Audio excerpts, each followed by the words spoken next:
This is a story about two kids named Ethan and Leela. They're both bright and eager and excited to go to school for the first time. When they get to class, they find that their teacher is Miss Melody. Miss Melody welcomes her students and announces that they'll spend the year focusing on reading, writing, arithmetic, science, and art, but the class isn't going to do much of those things. Instead, Miss Melody says she wants them to sit quietly at their desks and listen while she reads stories to them every day. And that's what they do, sitting quietly at their desks and listening while Miss Melody reads. At the end of the year, their parents come in to watch their final class. Miss Melody praises the class for how well they've done over the year, especially for how quiet they've been. She tells the parents they should be very proud because now their children can sit quietly for long periods of time. Then she pulls out flashcards with letters on them and asks the children to tell her what each letter makes. The children struggle, and after a lot of prompting, they name just a few of the letters. After class, they all say goodbye and everyone goes home. Ethan and his dad walk home together. Dad asks him what he liked best about school. Well, Ethan thinks about it. I liked recess when we got to go outside and play tag. His dad nods. You must have learned a lot this year. Then he says, smiling. Oh, yeah, Ethan replies.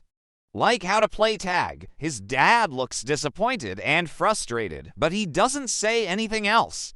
Now let's check in with Leela and her mom. What did you learn this year? Her mom asks. Oh, I learned all the shapes, Leela says proudly. Her mom beams. And can you read? Yeah, I learned to read some books, Leela says. That's wonderful, her mom says. Tell me a story you read today. We didn't read any stories today, Leela says. Oh, that's too bad, her mom replies. But what was your favorite story? The Three Little Pigs, Leela says.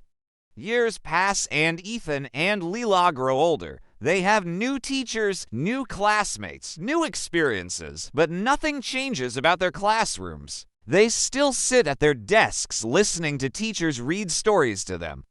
Now, every time they hear a story, they think about the possibility of a world outside, but they never actually go there. When they're 18, they graduate from high school and go their separate ways. Ethan becomes a furniture mover, Leela gets married and has 2 kids. One day, Leela is pushing her baby in a stroller when she sees a playground across the street. She stops and watches the children playing. A smile spreads across her face. She remembers how much fun she used to have playing on the swings and slides. She also remembers how much she enjoyed being read to. So she crosses the street and goes into the library to pick up a book. When she comes out, she's holding a copy of The Three Little Pigs. Years later, Ethan is driving through town and he sees a billboard advertising a local college. He drives past the campus and sees students studying in the quad. He remembers how much he wanted to go to college. And when he turned 18, he had plans to do so, but that didn't work out.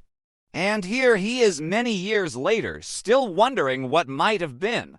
By now, you know what happened to Ethan and Leela. They became adults without ever having developed basic academic skills.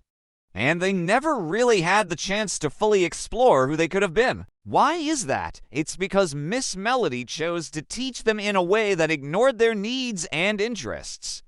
And as a result, they grew up unprepared for life in an increasingly complex world.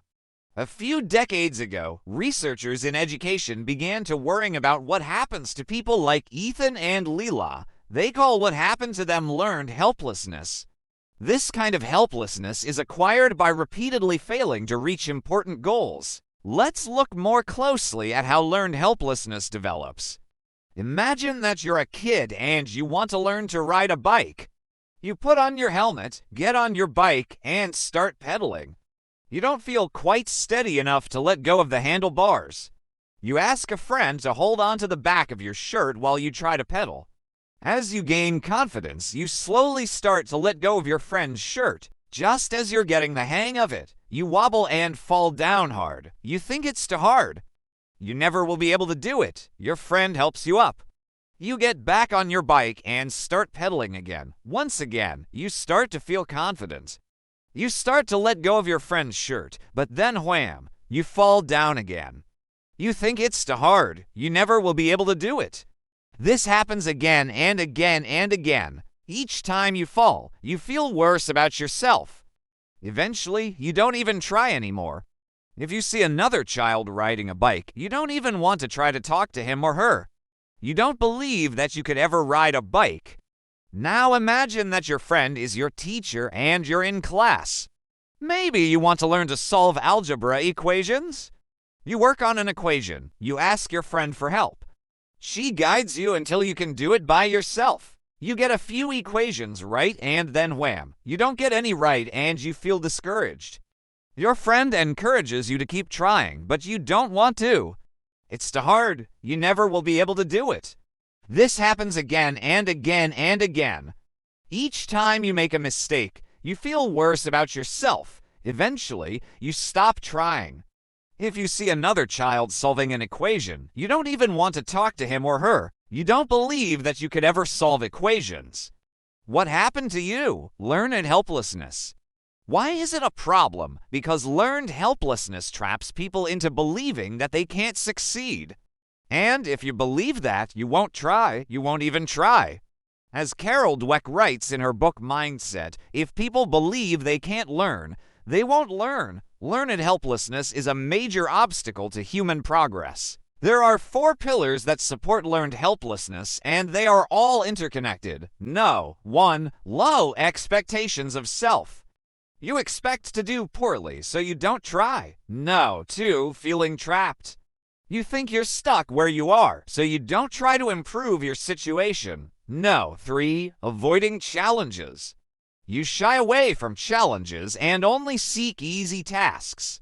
And number 4, giving up easily. You quit quickly when faced with obstacles. Learned helplessness is so powerful that it affects us all at times, but it shouldn't rule us. Learned helplessness is a choice.